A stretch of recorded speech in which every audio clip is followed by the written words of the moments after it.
Next game, we've got Boston taking on the New York Islanders, 3-4 on the rotation. We've got Boston about a minus 130 road favorite in this game. Total 6 shaded to the under. And how about the fact that I'll tell you, this is a pretty sharp line. I mean, I was trying to look to bet maybe Boston in this game. They've played great. They've got a great track record in Long Island. They've got a great track record against, or I should say, Brooklyn now. They've got a great track record against this Islanders team. They're the far superior team on the defensive side of the puck right now, the Boston Bruins. That's not even an issue.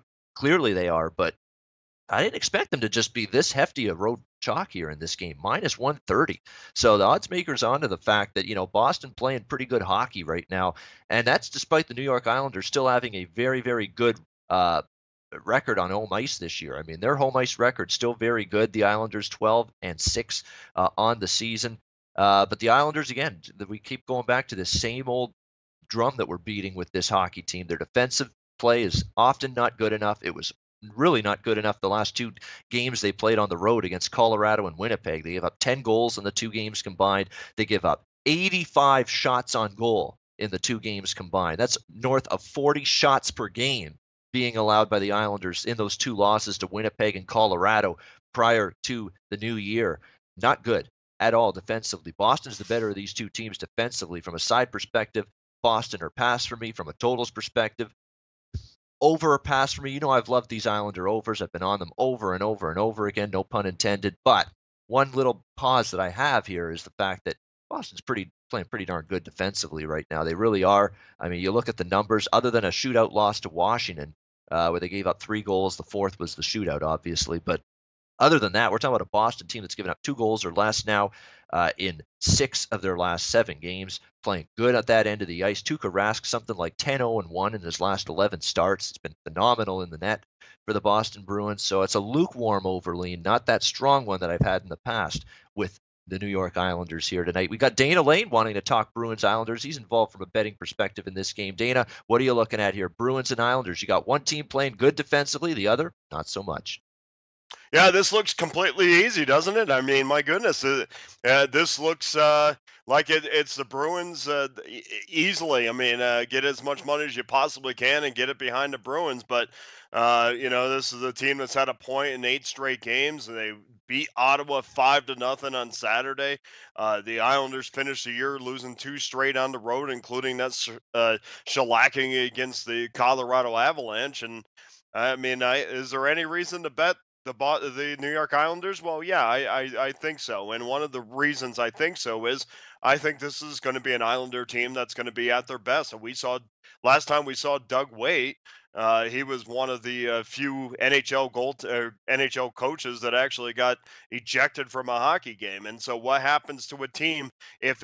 Well, let me backtrack a little bit on this. This is a defining game for the New York Islanders because I want to see how the Islanders react to Doug Waite's ejection. When your leader kind of is taking it on the chin and taking the brunt of your frustrations. Now the people underneath him have a choice. Do we follow this guy and do we up our game because we care about our coach, or do we just let this thing slide away or slip away? And let's not forget, I mean, this is still a team in the playoff spot.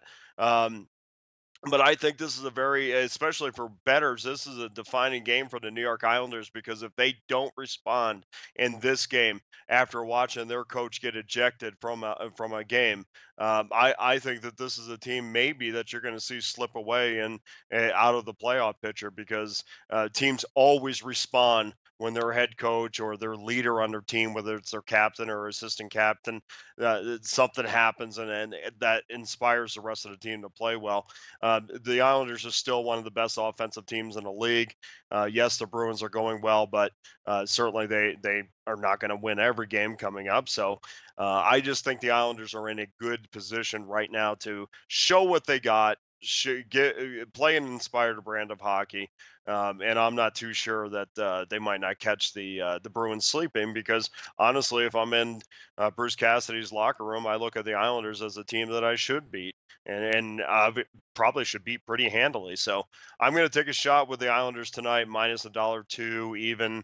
It does vary from book to book, but I do like the Islanders as a small play tonight. All right, Islander. I can't argue with the value on the Islanders side because it's still a team with a good home record. That's why when I was looking at the Boston side, I thought, okay, maybe we're going to get near even money, maybe a slight dog Boston even because the Islanders have played their best hockey at home, and here's minus 130 showing up. I'm like, that's not the price I'm looking for with Boston. As good as they're playing, and then you've got John Tavares, the captain. Obviously, the weight scenario with him getting kicked out of that game the other night against Colorado, stunning thing to see.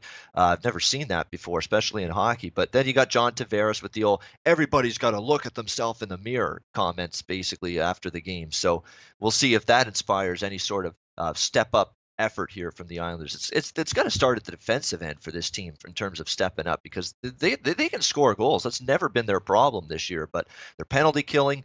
Near the bottom in the NHL, their defensive plays bad, and I said Calvin DeHaan, they'd miss that guy. They do. It's Yes, another injury absolutely. that he's a defensive first guy on the blue line. That's where he's at his best. He's physical, is positionally very sound. He's always on the penalty kill.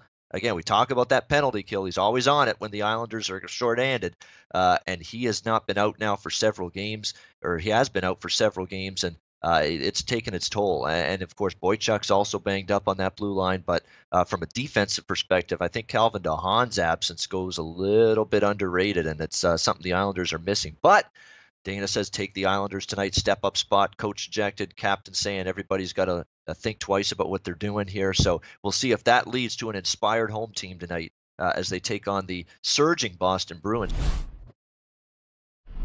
Hey guys, thanks for tuning in to our channel. Now we've put a lot of work into producing all these free videos, so please help us out and keep all our content free for you forever by simply liking, sharing, commenting, and subscribing. Now, not to mention, a visit to our industry-leading website will warm the hearts of all our SBR employees, especially myself. Now, the links are over there to the left, so do check those out. Thanks for watching.